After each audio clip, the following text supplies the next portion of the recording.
My girlfriend posted on Instagram, "I'm not anyone's property. A woman has rights." She did it minutes after I caught her texting her ex behind my back. I just smiled. But when she came back to log in later, what she saw waiting for her changed everything.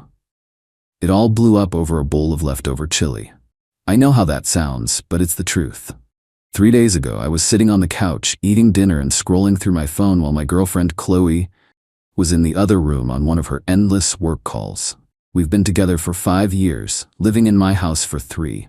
I'm 38 and I own a small web development company. Chloe, who is 32, is a full-time lifestyle blogger and influencer, a career I single-handedly built for her from the ground up. Her laptop was on the coffee table, open to her messages. We had an open device policy, or so I thought. A new message popped up on the screen, and the name made my stomach clench. Derek. Her ex, the one she swore was a toxic memory she'd blocked everywhere. The message read, "Last night was amazing, can't stop thinking about you." My blood went cold. I clicked on their chat history. It went back months. Secret meetups, flirty texts, pictures I never saw. All the late-night yoga classes and weekend brunches with the girls suddenly made a sickening kind of sense. They had met up the night before, while I was working late to finish a project that would pay for our upcoming vacation. I didn't say anything. I just sat there, the chili turning to ash in my mouth, as the last 5 years of my life replayed in my head with a new, ugly filter. I thought about the thousands of hours I'd poured into her brand. When we met, she was working as a receptionist with a vague dream of being a blogger. I bought the domain name for her website. I designed and coded the entire site myself, spending countless nights optimizing it for search engines. I taught her about analytics, affiliate marketing, and brand integration. I set up her business entity, with both of us as co-directors of the company that technically owned her blog and brand assets, a detail I insisted on for tax purposes. I was the silent, unpaid tech wizard behind her glamorous online life. I did it because I loved her, and I believed in her. Or maybe I just believed in the person I thought she was. She walked back into the room, phone pressed to her ear, laughing. "Okay, talk soon, bye," she chirped before hanging up. She flopped onto the couch next to me, kicking her feet up onto the table. Ugh, brand calls are the worst, so needy. I turned the laptop screen towards her. Her smile vanished. For a second, I saw pure, unadulterated panic in her eyes, but it was gone in a flash, replaced by a look of defiance. "What? You're going through my private messages now?" she snapped, snatching the laptop away. "That's a complete violation of my privacy." I kept my voice level, dangerously calm. It said, "Last night was amazing. You were with him last night, Chloe, while I was working." She scoffed, standing up and crossing her arms. "Oh, please. Derek and I are just friends. You're being insecure and controlling." "Friends?" I asked, the word tasting like poison. "Friends who say they can't stop thinking about you? Friends you've been secretly meeting for months?" "I'm not going to be interrogated in my own home," she said, her voice rising. "I have a right to have friends. I'm not your property, Alex. A woman has rights." She grabbed her phone and stormed out of the room. I just sat there, listening to her footsteps stomp up the stairs. The sheer audacity of it, to be caught red-handed and immediately pivot to making me the villain, was breathtaking. She wasn't sorry. She was angry that she got caught. A few minutes later, my phone buzzed with a notification. It was from Instagram. Chloe had just posted a new picture of herself, a selfie looking thoughtfully out a window with a long caption. The caption began, "Just a reminder that you are not anyone's property. You have the right to your own life, your own friends, and your own privacy. Never let a man's insecurity dim your light or control who you are. A woman has rights." And there it was. The public narrative was being set. I was the controlling, insecure boyfriend. She was the empowered woman, fighting for her freedom. Her followers, the 150,000 people who had no idea I was the architect of the entire platform they were reading, were eating it up. The comments were already flooding in. "You go, girl. So true, queen. Dump his toxic self." I looked at the post, then at the incriminating messages still burned into my memory. And I smiled. It wasn't a happy smile. It was the kind of smile you get when you've been dealt a terrible hand, but you suddenly see the one move on the board that will win you the entire game.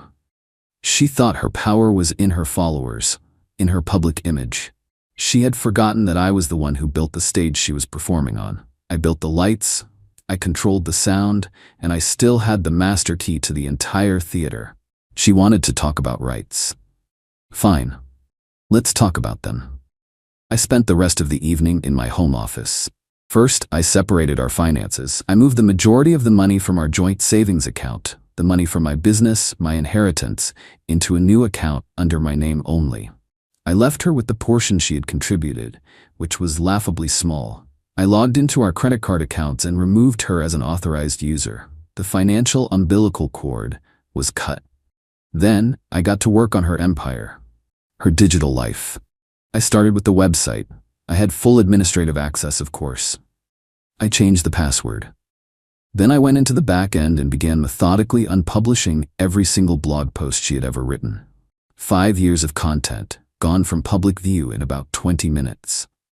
I replaced her beautifully designed homepage with a stark white screen and a single line of text in plain black font. This site is currently under new management. Please check back soon for updates. Next, her social media accounts. The passwords were all saved in my password manager. I logged into her Instagram, her Facebook, her Pinterest. I changed the passwords and the recovery emails for all of them, switching them from her address to a new one I created just for this purpose. I didn't delete her posts, not yet. I just archived them, hiding them from public view. Her vibrant, curated profiles were now blank slates. Finally, I dealt with the business itself. The company we were co-directors of. I drafted a formal letter, using a legal template, notifying her of an emergency board meeting to discuss the immediate dissolution of our partnership due to a breach of contract. Specifically, her actions that had brought the brand into disrepute. It was a bit of a stretch, legally, but it was enough to put her on notice. By 3 a.m., Chloe's entire online presence, the source of her income, and her identity was under my complete control. She was still upstairs, probably sleeping soundly, dreaming of her empowered new life with Derek. She had no idea that she was about to wake up digitally homeless. She thought she was a queen in her castle. She was about to find out it was a sandcastle, and the tide was coming in. Update 1. 24 hours later. The silence this morning was heavier than usual. Thank you for the flood of comments and support. It's validating to know that I'm not the one who's lost his mind. Chloe came downstairs around 9 a.m., dressed in yoga pants and a crop top, ready to start her day of creating content. She didn't say a word to me, just went straight to the coffee machine with an air of smug defiance. She grabbed her laptop from the living room and sat at the kitchen island, ready to engage with her adoring fans. I just sat at the table, sipping my coffee, and waited. I watched her type in her Instagram password. Frown. Type it again. Her brow furrowed in confusion. She tried her Facebook password. Same result. A flicker of annoyance crossed her face. She muttered something about her phone being glitchy and tried to log into her website's admin panel. That's when the first crack appeared in her composure. She stared at the stark white screen with its single line of text. What is this? What happened to my site? I didn't look up from my coffee. Looks like it's under new management. Her head snapped towards me, her eyes wide with a mixture of confusion and dawning horror. What did you do? I protected my assets, I said calmly. The ones I built. She scrambled to her phone, her fingers flying across the screen. I can't log in, she said, her voice starting to tremble. I can't log into anything. My Instagram, it's blank. All my pictures are gone. The panic was setting in now. This was real. This wasn't a glitch. You can't do this, she shrieked. Standing up so fast her chair scraped loudly against the floor. That's my career. That's my life. You can't just take it. Our career, I corrected her. We are co-directors of the company that owns those assets, and as the lead technical director, I've made the decision to put the brand on hiatus pending a partnership review. You should have received an email about the emergency board meeting. The color drained from her face. She finally understood. The business registration, the co-directorship, the things she dismissed as boring paperwork, were now her cage. This is because of Derek, isn't it? She spat, her fear turning to rage. You're doing this to punish me. This is illegal. I'll sue you. Go ahead, I said, taking another sip of coffee. I'm sure your lawyer will be very interested to see the chat logs with Derek, especially the parts where you discuss meeting up while I was funding your lifestyle. It's a classic breach of fiduciary duty to the company." She just stared at me, speechless. The empowered woman from Instagram was gone, replaced by a cornered animal. She grabbed her car keys and stormed out of the house, slamming the door behind her. The rest of the day was a cascade of consequences. Around noon, I started getting emails from the brands she had partnerships with. They were forwarded to me because I was the primary contact on all the business contracts. They were confused. Her social media was blank. Her website was down. What was going on? I replied to each one with a polite, professional message. Due to unforeseen circumstances, the Chloe's Chic Life brand is undergoing a major restructuring. We will be in touch shortly regarding the future of our partnership. We apologize for any inconvenience. Then the calls started. First, from her friends, demanding to know what I'd done. I told them all the same thing. "Chloe and I are dealing with a private business matter. I suggest you stay out of it." Then came her mother. She launched into a tirade about how I was a monster, how I was trying to destroy her daughter. "I didn't do anything," I told her, my voice flat. "Chloe made a series of choices. She's just now starting to experience the consequences. You should ask her about Derek." I hung up before she could respond. Chloe, it seems, had run straight to Derek's apartment. I know this because around 3 p.m., I got a call from an unknown number. It was him. "Dude, you need to back off," he said, trying to sound tough. "You can't just steal her stuff. Give her back her accounts." "Stay out of this, Derek," I said. "This is between me and my business partner. She's not your partner, she's your girlfriend. You're just being a psycho ex." "Actually," I said, enjoying this far too much, "if you check the state business registry, you'll find we are, in fact, legal partners in an LLC. An LLC that you have been actively helping her sabotage. My lawyer has your name, by the way. He calls it tortious interference. You might want to look that up." He hung up. I imagine that was the end of his heroic rescue mission. The reality of getting dragged into a legal battle probably wasn't part of his romantic fantasy. I spent the rest of the day packing her things, not in trash bags. I was better than that. I bought boxes, packing tape, a marker. I carefully folded her clothes, wrapped her knickknacks in paper, and labeled each box. It felt methodical, final, cleansing. She came back around 8 p.m., not defiant this time. She looked broken. Her eyes were red and puffy. She didn't yell. "Please give them back, Alex," she whispered. "That's all I have." "No, it wasn't," I said, not unkindly. "You had me. You had this home. You had a partner who would have done anything for you. You threw all that away for him. The blog, the followers, that was just the stuff I built for you. It was never yours to begin with." I pointed to the stack of boxes by the door. "Your personal belongings are all packed. I'll help you load them into your car." She just stood there, tears streaming down her face, finally understanding the full scope of what she had lost. She didn't just lose her login. She lost her entire world. Update 2. 1 week later. It's been a week since the digital demolition. The quiet in the house is still something I'm getting used to. Thanks again for the overwhelming support.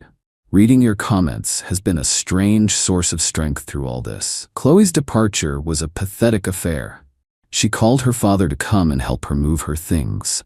He arrived looking like he wanted to physically fight me, but he restrained himself. He just glared at me the entire time, huffing and puffing as he carried boxes, while Chloe sobbed in her car. He tried to start an argument once, saying I was being vindictive. "I'm just a guy who discovered his girlfriend of 5 years was cheating on him," I told him, my voice calm. "The rest is just business. You, of all people, should understand that." He didn't have a comeback for that. The days that followed were a masterclass in watching someone try to fight a tidal wave with a bucket.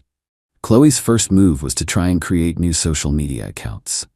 The real Chloe? Chloe Unfiltered. She posted a long, tearful video about how her toxic ex had stolen her life's work and was trying to silence her. It didn't work. For one, her audience was fractured. She had no way to reach her old followers. But more importantly, I had the truth. I didn't engage publicly. I didn't have to. I sent a single concise email to a handful of the largest brand managers she had worked with. It contained a few key screenshots of her texts with Derek, with the dates and times clearly visible. I simply wrote, "This is the breach of conduct I mentioned. This is why the brand is being restructured. I trust you will handle this information with discretion."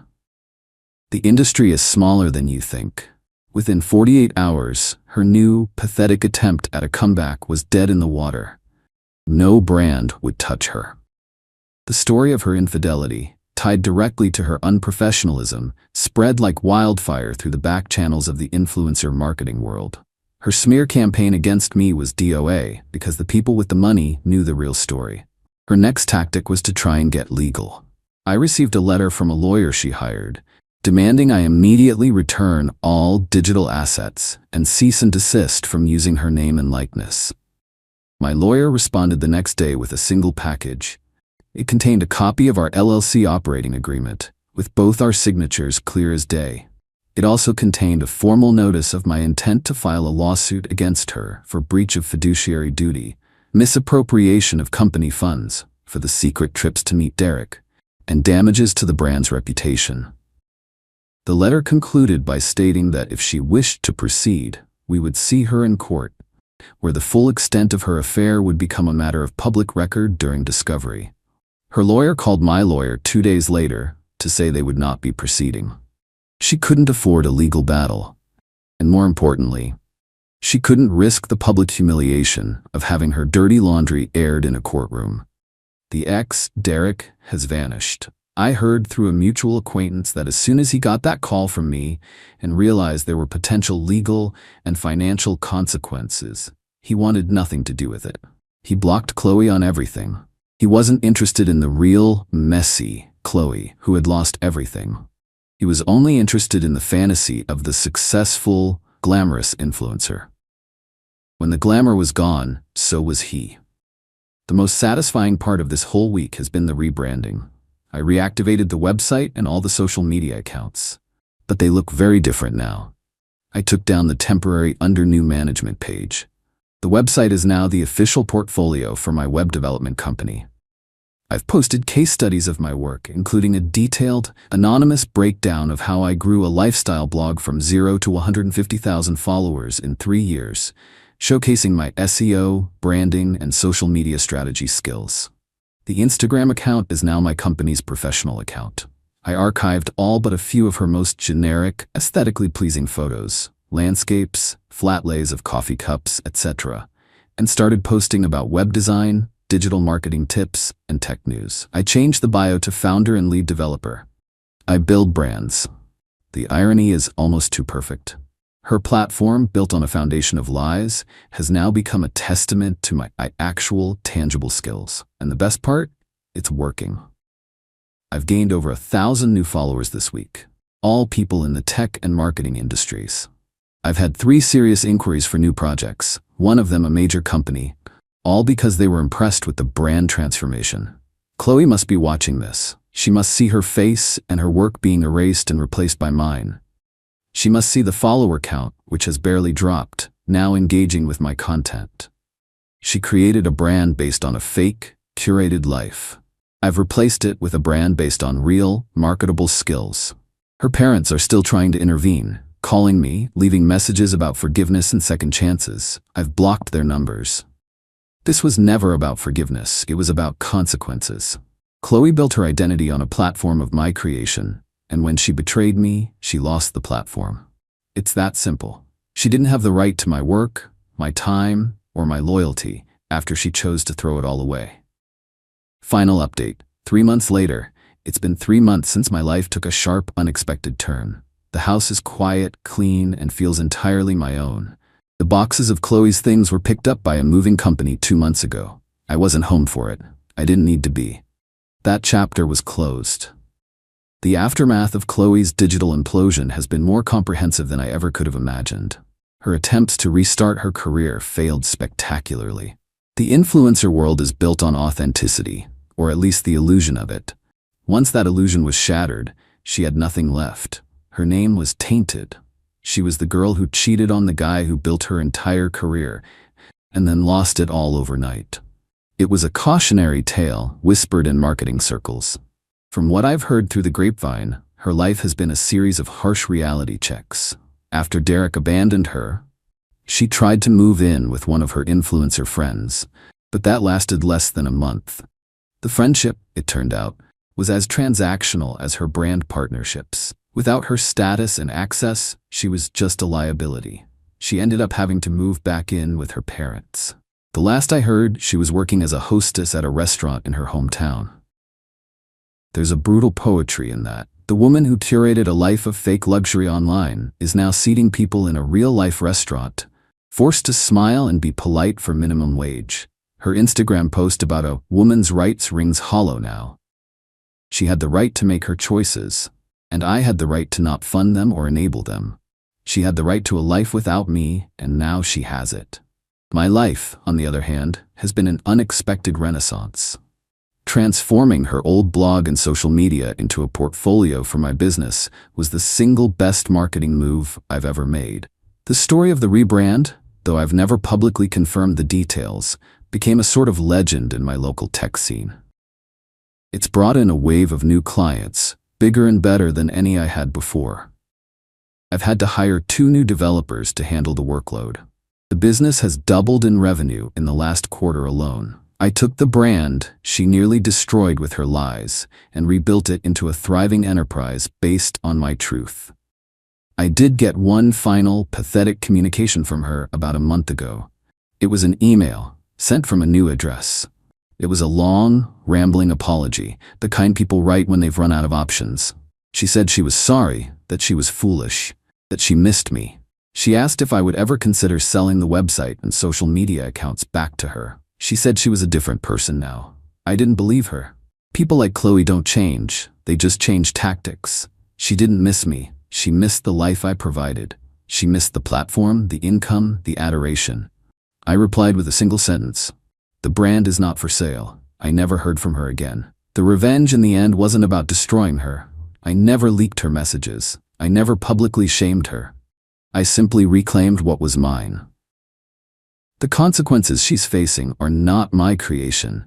They are the natural result of her own actions. She built a house of cards on my foundation, and when she tried to burn the foundation, the whole house came down. I'm dating someone new now. She's a graphic designer, and our conversations are about code and color palettes, about building things together, not just for show, but for real. The other night, we were looking at my company's Instagram, the one that used to be Chloe's. She pointed to one of the old, archived landscape photos. That's a beautiful shot, she said. Where was it taken? It was from a trip a long time ago, I said, and for the first time, there was no anger, no bitterness, just distance. The view was great, but the company wasn't. And then I archived the last of Chloe's pictures. The slate is completely clean.